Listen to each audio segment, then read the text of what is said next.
Hey guys, I'm T and welcome to the channel. If you're new here, we make trendy and fun crochet tutorials twice a week, and if you haven't already, smash that like button, drop a comment down below, and subscribe to join in on the fun.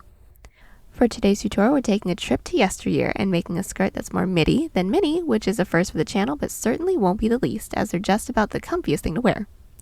Speaking of, if you're looking for comfy, cozy crochet makes, you are in the right place. We have hundreds of modern crochet patterns and tutorials that scream comfort and style, with even more dropping twice weekly, so consider clicking the bell to subscribe and you'll never miss an upload. Also, do me a huge favor and give this video a big thumbs up if you like it, or 2 thumbs down if you don't. Either way, it's a great way to show support so I can keep putting out free tutorials every Wednesday and Sunday. Now, it's time to get on the show, so without further ado.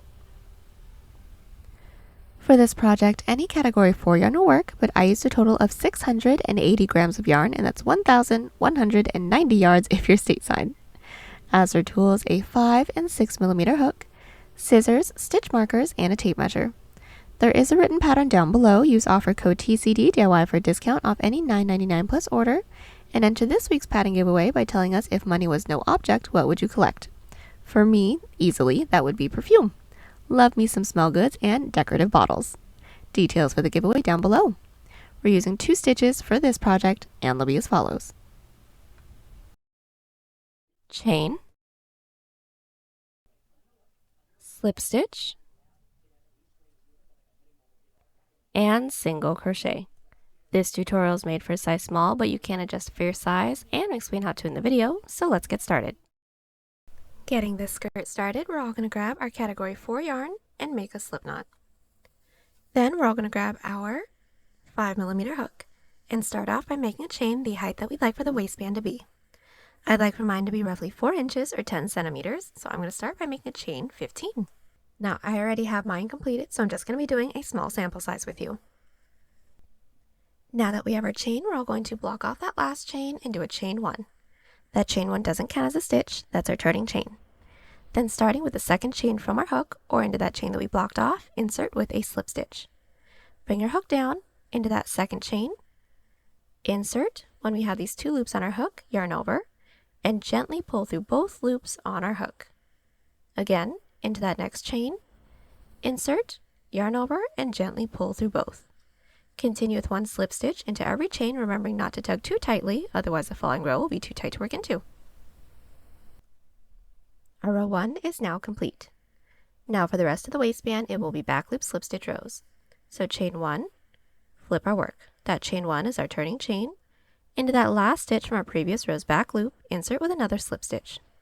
So into that stitch, inserting in through that top loop, or the loop that's furthest away from us, then yarn over, gently pull through everything.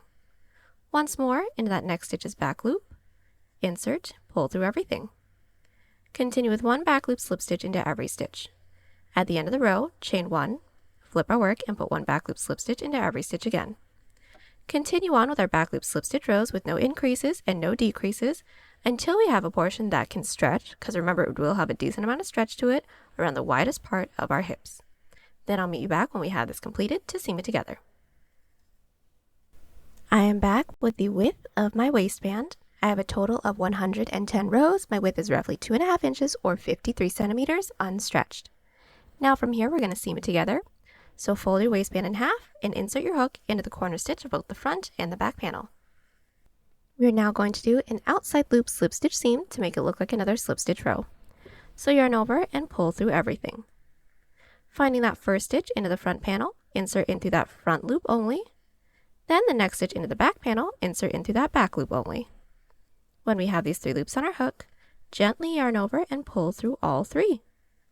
Again, into that next stitch into the front panel, insert in through that front loop. Next stitch into the back panel, insert in through that back loop, yarn over, and pull through everything. And continue this till we don't have any more stitches left. We have just completed seaming up our waistband. Now we're going to single crochet across the bottom. So we are going to switch out to our 6 millimeter hook. Once when we have reached the end of our seam, we're all going to chain 1 and simply put 1 single crochet into every side row. All together, finding our first side row, which is this divot, find that top loop, insert, starting with 1 single crochet. Again, into our following side row, which is this raised row, find that top loop and insert with 1 single crochet. Once more, this divot is my next side row. Find that top loop, insert with 1. This raised row is my next side row. Find that top loop and insert with 1 as well. Continue with 1 single crochet into every side row, making our way all the way around. Some quick tips: we should end up with the same amount of single crochets as rows that we made, and then also the single crochet row is going to be as wide as this portion can stretch. So once when it's completed, slip stitch into that chain space and try your piece on. If it's a little bit too tight, reduce some stitches with a looser grip, or if it's too loose, reduce some stitches with a tighter grip. Alright, so now that our single crochet row is complete, we're now ready to get started on the length of the skirt. So from here, making sure that we're still using our 6mm hook, we're all going to make an even number chain the length that we'd like for the skirt to be, so you can make this as long or as short as you'd like. So I went ahead and made a chain 96, and that's roughly 26.5 inches or 67 centimeters. Once we have our chain, we're all going to get started on our first row, which is a moss stitch row. So block off that last chain and do a chain 2. That chain 2 doesn't count as a stitch, that's our turning chain. Then we're going to start by single crocheting into the 4th chain from our hook. So here's 1, 2, our blocked off chain is 3, and 4. Into that 4th chain, we're going to bring our hook back and inserting with a single crochet. And that chain space should give us our first, and that single crochet should give us our second stitch. Now from here, we're going to chain 1. Skip a stitch into the next with a single crochet. So now we should all have a total of 4 stitches. So our first chain space, we want to make sure that we're counting that chain space as 1 because it can collapse in on itself, making it harder to see. But here's 1, 2, 3 is that chain space, and 4 is that single crochet. From here, continue to chain 1, skip a stitch into the next, insert with a single until we reach the end of our chain. We've made our way all the way down with our row 1. Now from here, we're going to slip stitch it into the base. That's going to be pretty simple. All we're going to do is find that first stitch into the base and insert with a slip stitch. Now that slip stitch doesn't actually count as a stitch, that's just to connect. Then to work our way up to the following row, slip stitch into that next stitch into the base. Still doesn't actually count as a stitch, and flip our work. But the row sequence that we're going to be doing is 2 moss stitch rows and a single crochet row. So whenever we're along the base, getting started on a moss stitch row, we're always going to chain 1 and then flip. Then doing our moss stitch rows is fairly simple. Since we did our chain 1, we're now just going to single crochet into the chain space from our previous row. So skipping that first stitch from our previous row, making sure we're not counting any of those slip stitches, and into that chain space, I'm going to insert into there with a single crochet, and that should give us the first 2 stitches for this row. There's 1, there's 2. Again, chain 1, skip a stitch, which should be our single crochet, and single crochet into the next. We're going to continue this, making our way all the way down. We made our way down with our row 2. Now we want to make sure that we aren't skipping that first chain space from our row 1, but once we have this, which we should have the same amount of stitches as our previous row, we're going to chain 1 and flip our work to get started on our 3rd row in our 3-row repeat, which is just 1 single crochet into every stitch and chain space. So finding that first stitch from our previous row, insert with a single. Next stitch from our previous row, which is our chain space, single crochet. Continue this to reach the end of the row. We've made our way down with our row 3. Now we're going to connect it into the base, but connecting it into the base is going to be a little bit different than the previous row. So since we would like for a nice ruffle, what we're going to do is slip stitch into the same stitch that our previous row is worked into. So as you guys can see, this is my last stitch. It is occupied, so I'm going to slip stitch into there to connect. And remember that that slip stitch doesn't actually count as a stitch. Then to work my way up to the following row, I'm going to slip stitch into that next stitch into the base and continue to repeat our 3 previous rows.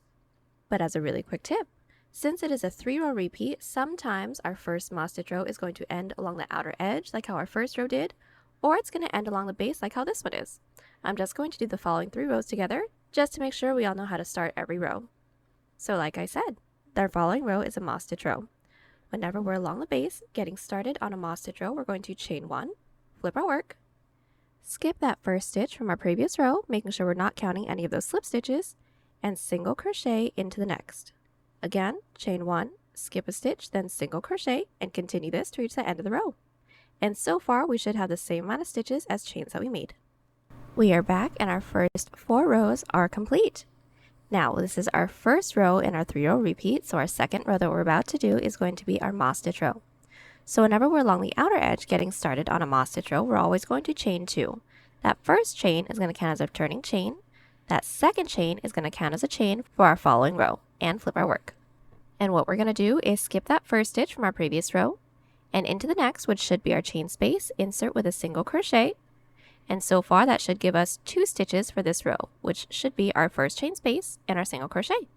From here, continue to chain 1, skip a stitch, and single crochet into the next until we reach the end of the row. We are back and our first 5 rows are completed. Now we're going to connect it into the base the same way that we did for our previous row. So connecting any odd number row into the base. Find that previous stitch that our previous row is worked into, slip stitch into there, doesn't count as a stitch. Then to work our way up to the following row, slip stitch into that following stitch into the base, still doesn't count as a stitch, and flip our work. And since we're doing our 3rd row and our 3-row repeat, which is a single crochet row, simply put 1 single crochet into every stitch. So starting with the last stitch from our previous row, not working into any of those slip stitches, insert with our first single and put 1 single crochet into every stitch, and that's it. From here, we're all going to continue to repeat our 6 previous rows until we don't have any more stitches left to work into, making sure that we're connecting it into the base the same way that we just did. Now, we aren't doing any increases or decreases, so we should all still have the same amount of stitches as chains that we made for the entire piece. I'll meet you back once we have this entire thing completed to seam it up. So we are back. We have just made our way all the way around with our skirt. We don't have any more stitches left to work into, so now we're going to seam it up. Make sure your work is flipped wrong side out. Then we're going to be inserting our hook into the bottom corner stitch of both the front and the back panel. We're going to pull through and do a chain up of 1 to secure. And now we're all just going to do a single crochet seam. So start by finding that first stitch into the front panel, insert, first stitch into the back panel, insert with a single crochet. Again, next stitch into the front panel, next stitch into the back panel, and single crochet, and that's it. We're going to continue doing this till we don't have any more stitches left, then do a chain of 1 and cut. So now that everything is all seamed up, the last thing we're going to do is our drawstring, so that's going to be pretty simple. We're all going to start by making a chain that is long enough to wrap around the widest part of our hips, plus a few extra inches to get some slack. Then all we're going to do is insert it into our waistband. So all I'm going to do is insert my 5mm hook into any one of the stitches where I'd like for my drawstring to be. So you can make this high, in the middle, or low. I'd like for mine to be in the middle.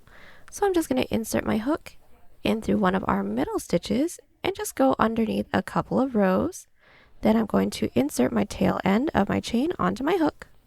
And I'm going to very carefully pull through, but I'm not going to pull all the way through because this is going to be where the bow is going to be. And that's pretty much it. We're going to continue to weave in our drawstring, making sure that it's within the same stitch, making our way all the way around. Then I'll meet you back. So I have woven in my drawstring and now I am all done. Last thing I have to do is just weave in all of our ends. And there you have it. Hope y'all enjoyed the tutorial. Join us on Instagram, Pinterest, or Twitter. Those links are down below. And don't forget to like and subscribe to the channel if you haven't already. Catch you on the next one. Bye!